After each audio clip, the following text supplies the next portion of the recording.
Have you ever wondered who ignited the spark that led to the Reformation? Today, we're peeling back the layers of history to reveal the lesser-known catalyst of this seismic shift, a man named John Huss. This 14th century scholar's beliefs and actions laid the groundwork for the Reformation, profoundly influencing none other than Martin Luther himself. Huss's story is one of defying conventions, challenging authority, and altering the course of religious history. Let's journey back to the 14th century where our story begins. Born around 1369 in a small village in Bohemia, John Huss, also known as Jan Hus, was not born into privilege. His humble beginnings were a far cry from the influential figure he would later become. Huss's thirst for knowledge led him to the University of Prague, where he earned his bachelor's, master's, and doctorate degrees, all by the age of 36. His deep intellect and unwavering dedication to his studies did not go unnoticed. He quickly rose through the ranks, eventually becoming the rector of the University of Prague. It was during this time that he was first exposed to the writings of John Wycliffe, an English theologian known for his radical religious views. Wycliffe's writings resonated with Huss, sparking a curiosity and fervor that would shape his future. He began to question the practices of the church, setting the stage for his later criticisms. As Huss immersed himself in Wycliffe's writings, little did he know the profound impact it would have on his life. As Huss's thinking evolved, he began to criticize the church, a move that was both brave and dangerous. With a mind as sharp as a razor, Huss started to question the practices of the church, especially the sale of indulgences. Indulgences were essentially the church's way of reducing the amount of punishment one had to undergo for sins. The church sold these indulgences for money, a practice Huss found deeply troubling. To him, it seemed like a way for the church to exploit the fears and hopes of the faithful for financial gain. Huss's criticisms did not stop at indulgences. He also took issue with the moral corruption within the church, the abuse of power, and the growing gap between the clergy's opulence and the poverty of the common people. Huss believed in a simple, humble church that would serve the people, not rule over them. These criticisms were not taken lightly by the church. Huss's outspokenness was seen as a direct challenge to the church's authority and power. His teachings, which were gaining popularity, were viewed as a threat that needed to be dealt with swiftly. As a result, Huss was excommunicated in the year 1415, a serious penalty that meant he was excluded from the sacraments and services of the church.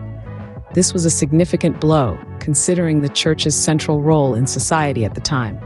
But the excommunication did not silence Huss. Instead, it fueled his determination to challenge the church's practices. He continued his criticisms, further agitating the church and its followers. His actions were seen as rebellious, even heretical, but to Huss, they were simply a pursuit of truth and justice. Despite the risks, Huss stood by his beliefs, a decision that would ultimately cost him his life. His brave stand against the church sent ripples through society, setting the stage for what was to come in the years following his death. Huss's story is a testament to the power of conviction and the price of truth in a world resistant to change. In 1415, John Huss was summoned to the Council of Constance under the promise of safe passage. But the promise was broken, and Huss found himself on trial for heresy based on his criticisms of the Catholic Church. He was accused of spreading dissent and rebellion, charges which he strongly denied. Huss was brought before the council, a gathering of the highest echelons of church authority. They demanded he recant his teachings, but Huss, ever the firm believer in truth and righteousness, refused. He stood by his beliefs, maintaining that the church should return to the ideals of poverty, humility, and piety as Christ had lived. His refusal to recant was met with fury and disappointment. The council sentenced him to death, a penalty he accepted with remarkable bravery. There was no fear in his eyes, no trembling in his voice. His conviction was unshaken, his faith unbroken. He was to be burnt at the stake, a gruesome end for a man of peace. On July 6, 1415, he was led to the pyre. As the flames rose, he prayed, showing an incredible strength of spirit. He was heard singing hymns as the fire consumed him, a testament to his unwavering faith. His execution sent shockwaves across Europe. Many were outraged at the church's harsh treatment of a man who sought only to reform its ways. Yet others praised the council's decision, believing it had safeguarded the church's unity and authority. But John Huss's death was not a simple end to a controversy. It was a spark that ignited the flame of Reformation. His martyrdom became a rallying cry for those who sought change within the church. His ideas, his teachings, they did not die with him. They lived on, spreading across Europe and inspiring future reformers. John Huss's death was not in vain. His ideas lived on, inspiring future reformers. His martyrdom marked the beginning of a movement that would reshape the course of religious history in Europe, setting the stage for the Protestant Reformation. Nearly a century later, a German monk named Martin Luther stumbled upon the writings of John Huss.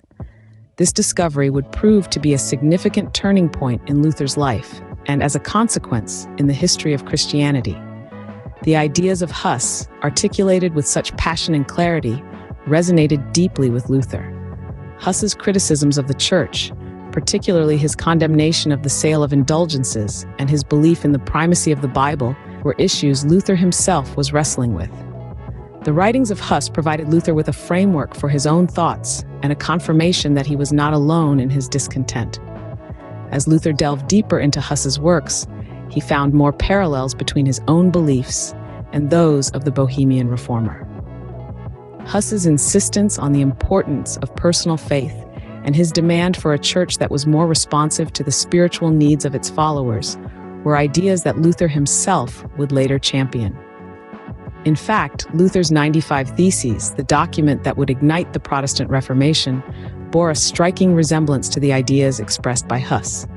Luther, like Huss, called for a return to the teachings of the Bible and a rejection of practices that had no basis in Scripture.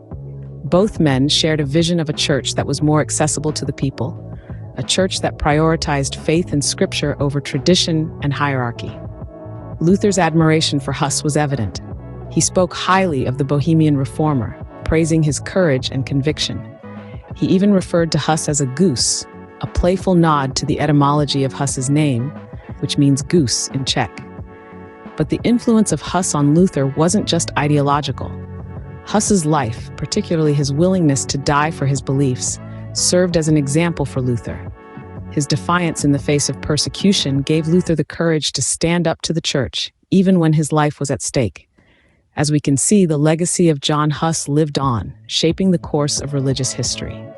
John Huss, a man from a humble background, dared to question the most powerful institution of his time. His life was marked by a relentless pursuit of truth, a journey that ultimately led to his martyrdom. His bold criticisms of the church, his excommunication, and his fiery end all resonate in the annals of history. His influence on Martin Luther, igniting the spark of the Protestant Reformation, is undeniable. John Huss may no longer be with us, but his spirit of reform lives on, reminding us of the power of ideas and the courage of conviction.